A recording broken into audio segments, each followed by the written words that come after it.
This is 7.92 by 63 Swedish Machine Gun Ammunition. And in this segment of the Rifle Chair channel, we are going to turn this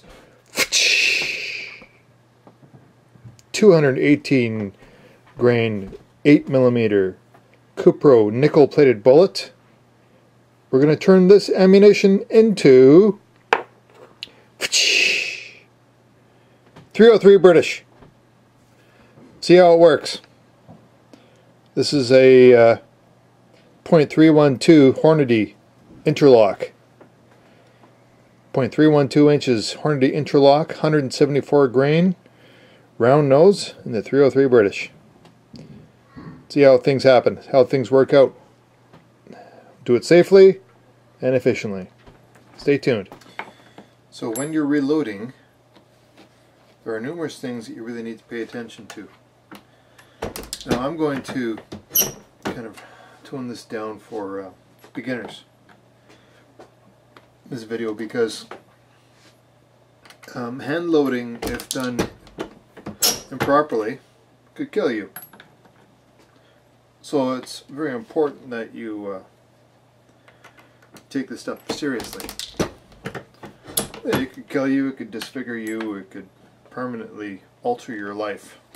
So you need to do it properly, you need to do things safely, you need to pay attention to detail, and you need to follow the rules and recommendations, the guidelines of your reloading manual, for example. Give it a read. It goes into how to do this stuff.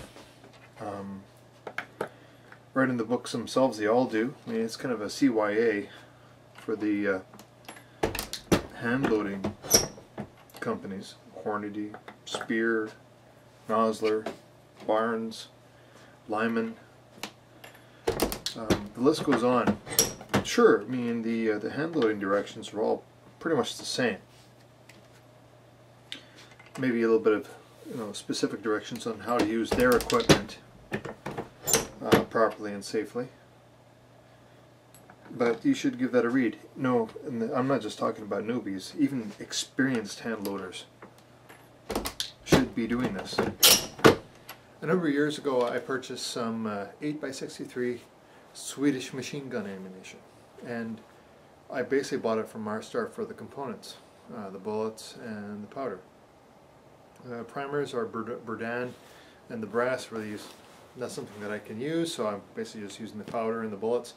I'm not using the bullets in this rifle, obviously, but I am using the powder, and it is kind of a square flake. It seems to burn pretty dirty, but we're going to be running a few tests today, starting at around 43 grains behind a 174 grain Hornady round nose interlock. So hunting ammunition, really. I want to see what kind of performance it'll give. It is reported to be of about the same kind of burning rate as IMR 4350. This is one of my favoriteest powders ever. However, right now I can't seem to get powder. So probably one of the reasons why I've been using kind of the Christmas holidays to put these loads together and start using this stuff is because there's no other powder to use. Cabela's Canada had 5 pounds. I was going to buy 5 pounds of IMR 4064, and I was giddy as a kid, and I got an email back. It was about $200 worth of powder. Got an email back, it was going to cost $210 to ship it to me. Yeah, they're going to charge me $210 just to ship me the powder. Canada Post doesn't ship it, Purolator won't ship it, so they had to. I said basically in no uncertain terms what they can do with their powder. So here we are today. Let's give it a go. Let's see what happens. I'm hoping for some success, but I'm not going to get my hopes up. Here we go.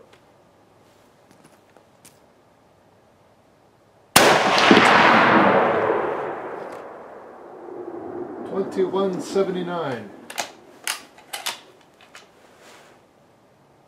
Easy peasy, low pressure.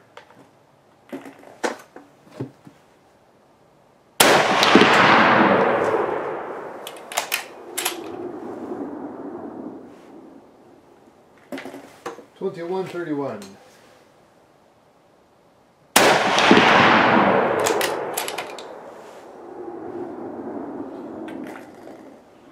Okay. No pressure sign. This is the Sporterly Enfield.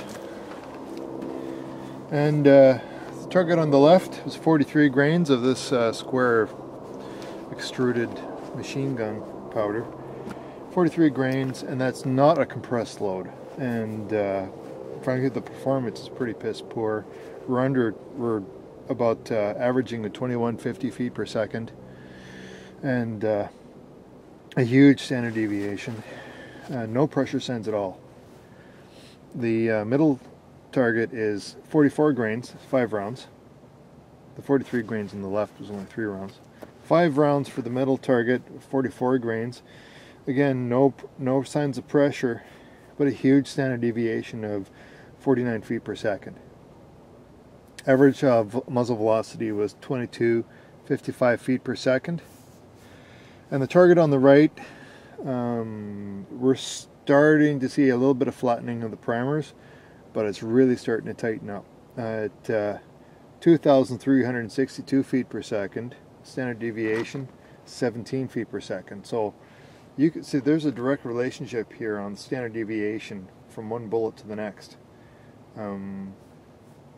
You know, the standard deviation is going down as the load goes up, and this one here on the right is 44.5 grains of Swedish machine gun powder, and but we're starting to see flattening of the primer. So I think I'll do one more test load of the 45 grains.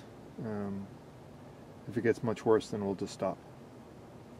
And this is some of the stuff that we have to go through. You know, you got to keep fairly good records.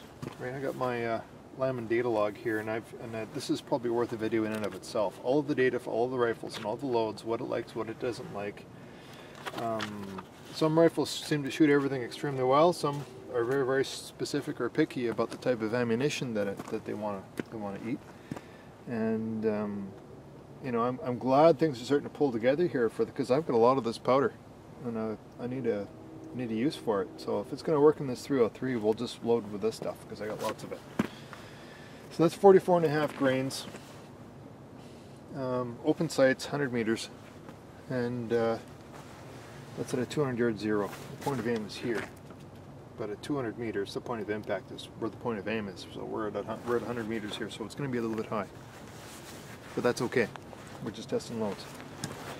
Okay, let's go give the 45 grains test here, and catch this target.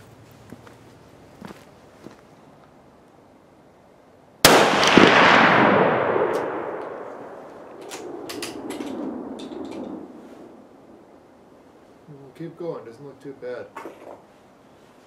Just over 2,400 feet per second. That seems to be the magic area for the 303.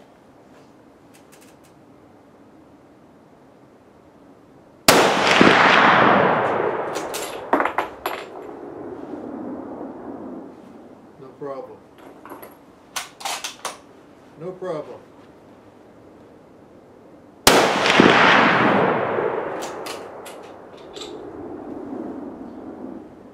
Yep. This is a compressed load.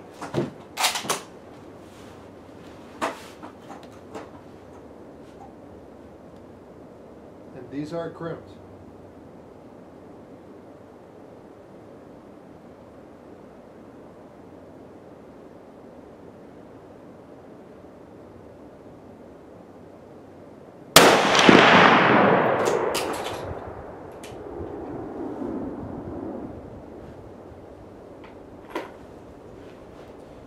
I can go hotter than that, but I'm not going to. 2370. Hey, this is 45 grains. 1, 2, 3, 4, 5. I'm pretty happy with that, actually. If you just disregard that one. That's pretty much where she's going. That's pretty much what 44.5 was looking like. 45's about the same. The primer is a little bit on the flat side. You can see that.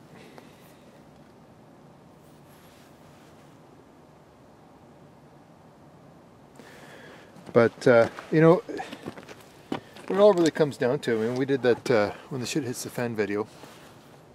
And in that video I talked about having to parasitize other ammunition in order to keep your one rifle going. And really, that's what I'm testing out here. What works? What do I need to do to keep that rifle in action? So we're going to make a bunch of this ammunition. Good to go. Now we got to be careful when we do this stuff though, folks. It's always about safety, so you work yourself up in half grain increments until you start seeing your signs of pressure. In this case, is the flattening primer. It's nothing to run away from. A flattened primer is not too bad, but if you see cratering around the primer strike, when I say cratering, if you know what a crater on the moon looks like, it's got ridges around it. Well, what happens is that the pressure is so great that the primer actually extrudes into the firing pin hole. Okay, so you get kind of a crater appearance right around the primer strike. This does not have that, but we got some flattening of the primer, so it is a little bit hot. So I'm probably safe to not use 45, but back down to about 44.5. I think we're definitely definitely safe to use.